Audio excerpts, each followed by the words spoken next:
बांग्लादेश में अशांत हालत के कारण सीमा लगभग बंद है। वीजा निलंबित कर दिया गया है। सिर्फ अति आवश्यक कारणों से ही लोगों को रियायतें मिल रही है। अब इसका असर उत्तर बंगाल के होटल व परिवहन व्यवसाय पर पड़ने लगा है। ट्रांसपोर्ट और होटल व्यवसायियों को भारी नुकसान हो रहा है।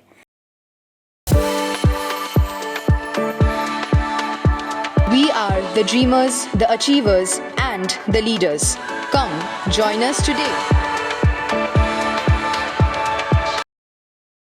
दरअसल बांग्लादेश से बहुत सारे लोग घूमने के साथ साथ चिकित्सा और शिक्षा के लिए भारत आते हैं। इसलिए सिलीगुड़ी से ढाका तक बस चलती है। हर साल बांग्लादेशी पर्यटक की भीड़ होटलों में नजर आते हैं। पिछले कुछ महीनों से बांग्लादेश की स्थिति के कारण पर्यटकों की संख्या में कमी आई है। फिलहाल वीजा प्रतिबंध के कारण पर्यटक न के बराबर है। पिछले कुछ दिनों से सिलीगुड़ी ढाका बस सेवा पूरी तरह से बंद है। यात्री बस काउंटर भी लगभग खाली है। परिवहन कंपनी के बस काउंटर के एक कर्मचारी ने बताया कि यात्री नहीं है। नतीजन बस नहीं चल रही है। 2 या 1 यात्री आने पर भी उनके साथ बस चलाना संभव नहीं है। वीजा निलंबन के कारण अधिक समस्या है। মানুষের পরিস্থিতির জন্য তো প্যাঞ্জার হচ্ছেই না একদম। যা 2-1 জন হচ্ছে, 2-1 জন দিয়ে তো বাস চালানো সম্ভব না। হ্যাঁ, কারণ 2-1 জন দিয়ে কীভাবে বাস চলবে বলেন? এতটা রুট কিছু তো খরচাই আসবে না। আর বাংলাদেশে তো মেন কারণ হচ্ছে যে ভিসা দিচ্ছে না ইন্ডিয়া গভর্নমেন্ট। ভিসা না দিলে কি করে চলবে? হ্যাঁ, প্যাঞ্জার হবে কি করে? আমরা যেটা চাচ্ছি যে স্বাভাবিক ধীরে ধীরে হোক। হ্যাঁ, ভিসা চালু হোক, পুরোটাই ব্যবসা চালু হোক, যাত্রী সব যাতায়াত শুরু করুক। পুরোটাই লস। उधर होटल व्यवसायियों का कहना है कि पर्यटन सीजन शुरू होने के बावजूद बांग्लादेशी पर्यटक नहीं आ रहे हैं, जिससे उन्हें भारी नुकसान हो रहा है। हर कोई चाहता है कि हालत जल्द सामान्य हो जाए।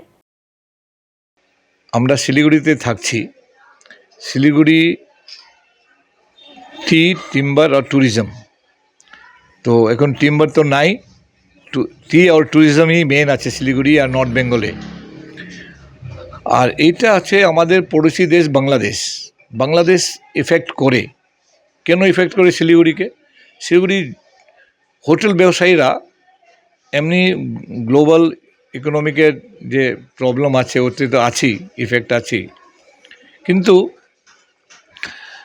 ট্যুরিজমের জন্য মেন ছিল আমাদের ট্যুরিস্ট ছিল টাইম ছিল বাংলাদেশে লোকগুলোই।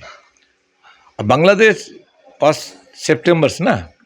সেপ্টেম্বর থেকে যে প্রবলেম আসছে, শেখ হাসিনা যাওয়ার পরে অস্থির হয়ে গেছে।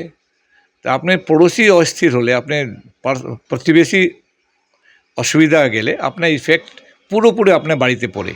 আমরা ফিল করছি এটা। কেন কি এখানে যেভাবে বাংলাদেশ মানুষরা আসতো, তিন ধরনের আসতো। একটা ট্যুরিজম, প্রচুর মাত্রায় টুরিস্ট আসতো বাংলা, দার্জিলিং, গ্যাংটক, সিকিম আর কার্শিয়াং, কালিম্পং এই ঘোরার জন্য খুব কম বাজেটে ওরা হয়ে যেত। এটা খুব লোক আসতো। সাথে সাথে আপনি এডুকেশন হাব আছে শিলিগুড়ি এখন। আগে তো হিলস ছিল, কিন্তু এখন বড় বড় হোটেল স্কুল এসে গেছে।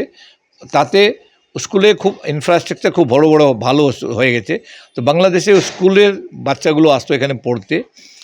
আর কিছু লোক আসতো ছোট মানে মার্কেটিং করার জন্য। এটা শিলিগুড়ি মার্কেটিং হাবও ছিল বাংলাদেশের মানুষের জন্য। তো এটা খুব কম পয়সায় কম সময়ে ওরা শিলিগুড়িতে আসে, এইটা কাজ করে যেত। আর সরাসরি এরা থাকতো কোথায়? হোটেলে থাকতো। এই যতগুলো মানুষ আসতো একদিনের জন্য হোটেলে থাকতো, আর একদিনের জন্য বেশি জানতো। এই হোটেল তো ডাইরেক্ট ব্যবসায় পড়েছে, কিন্তু মাইনরিটি ওখানে যে অত্যাচার হচ্ছে ওটা ইমিডিয়েট বন্ধ হওয়া উচিত। সাথে সাথে গভর্নমেন্ট অফ ইন্ডিয়াকে এখানে ইমিডিয়েট, আর আমাদের পশ্চিমবঙ্গ সরকারকে একটু প্রেশার, সেন্ট্রালকে প্রেশার দিক এই সমস্যাটা তাড়াতাড়ি সুলঝাও। কিন্তু অন্য তো পশ্চিমবঙ্গ এর সাথে জড়িত আছে পুরো, আর নর্থ বেঙ্গল, এখানে ডাইরেক্ট ইফেক্ট হচ্ছে দাদা। কেন কি এখানে পুরো 1000-এর উপরে হোটেল আর 300 উপরে হোমস্টে আছে। আর আর ছোট হোটেল তো অনেক আছে। আমাদের তো হোটেলের ব্যবসা এখন প্রচণ্ড খারাপ যাচ্ছে, বিকজ বাংলাদেশের একদমই গেস্ট আসছে না। আগে প্রচুর ট্যুরিস্ট আসতো, স্কুলে পড়াশোনা করে বাচ্চারা ওনাদের প্যারেন্টসরা আসা যাওয়া করতো, ওগুলো একদমই বন্ধ আছে বর্তমানে। আমরা চাচ্ছি যে আবার হোক, আগের মতন পরিবেশ ঠিক হোক। প্রচুর মাত্রার লস হচ্ছে এখন বর্তমানে, আমাদের প্রচুর মাত্রায় ক্ষয়ক্ষতি হচ্ছে স্যার।